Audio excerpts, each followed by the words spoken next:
লাইফে আপনি যদি সচ্ছলতা চান, ফাইন্যান্সিয়াল স্টেবিলিটি চান, 5টি রুলস ফলো করে দেখতে পারেন।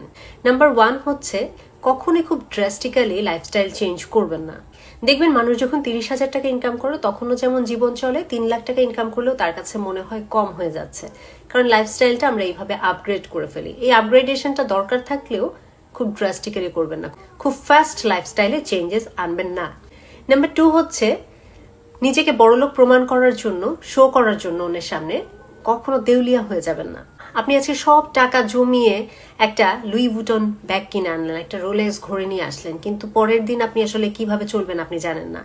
আপনি অনেক কষ্ট করে টাকা ইনকাম করলেন, সেভিংস করলেন, সেই টাকা দিয়ে শুধুমাত্র শো অফের জন্য আপনি যে দামি দামি ব্র্যান্ডের জিনিসপত্র কিনে আনলেন, এবং সেগুলো কিন্তু যত্ন করে রেখে দেওয়াই হবে, অথবা যখন বাইরে যাবেন সোশ্যাল মিডিয়ায় ছবি পোস্ট করে মনের আনন্দ পাবেন। সেই জিনিসগুলো যদি আপনাকে কষ্ট করেই কিনতে হয়, সেভিংসের টাকা দিয়ে কিনতে হয়, তাহলে আপনার আসলে ওই লেভেলের স্টেবিলিটি এখনো হয় নাই যে আপনি এত দামি ব্র্যান্ডের জিনিসপত্র ব্যবহার করবেন।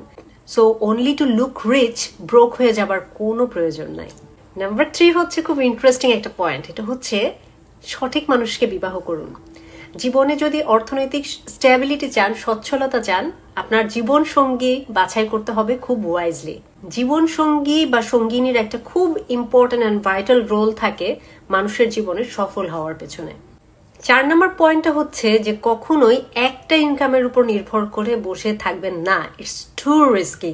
যেটাই আপনার মেইন ইনকাম সোর্স হোক না কেন, পাশাপাশি অবশ্যই অন্য কোনো খান থেকে কিভাবে টাকা উপার্জন করা যায়, কিছু সাইড হ্যাসেলস হতে পারে, বিজনেস হতে পারে, যে কোনো কিছু ইনভেস্টমেন্ট হতে পারে, ইনকামের সোর্সটাকে বহুমুখী করতে হবে। একটা ঝুড়ির ভিতরে যদি আপনি আপনার সব ডিমগুলোকে রেখে দেন, সেই ঝুড়িটি ভাঙলে কিন্তু হাহাকার করা ছাড়া আর কোনো উপায় থাকবে না। 5 নম্বর পয়েন্টটা হচ্ছে আপনার মাসিক যে খরচ, সেটা যেন আপনার পে চেকের থেকে বেশি না হয়। অর্থাৎ আপনি যত টাকা ইনকাম করছেন, যত টাকা আপনার পকেটে ঢুকছে, তার থেকে আপনার এক্সপেন্স যেন কোনোভাবেই বেশি না হয়। এটাকে অর্থনীতির ভাষায় বলা হয়ে থাকে ফাইন্যান্সিয়াল সুইসাইড। কখনো নিজের যতটুকু বোঝা বইতে পারবেন তার উপরে কখনো যাবেন না। অনেকে আমরা লোনের বোঝায় পড়ি, অনেকে ক্রেডিট কার্ড ব্যবহার করি, প্রয়োজনের অতিরিক্ত সাধ্যের বাইরে যে খরচ করার চেষ্টা করি। It's very risky. ক্রেডিট কার্ডে ভালো জায়গায় খাওয়া দাওয়া, ফরেন ট্যুর, একটু ব্র্যান্ডের জামা কাপড়, জুতা জামা, এগুলো কেনা বন্ধ করুন। এগুলো আলটিমেটলি কিন্তু আপনার ডেট। এই ডিজিটাল যুগে আসলে আয় করা যেমন সহজ, টাকাটা ধরে রাখা তেমনটাই কঠিন।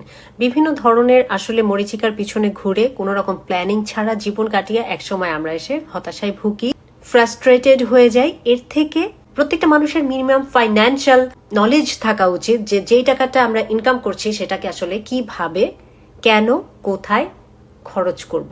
তাই ইনকাম এবং খরচের বাজেট এবং প্ল্যানিংটা প্রত্যেকটা মানুষের জানা উচিত এবং জীবনে চর্চা করা উচিত।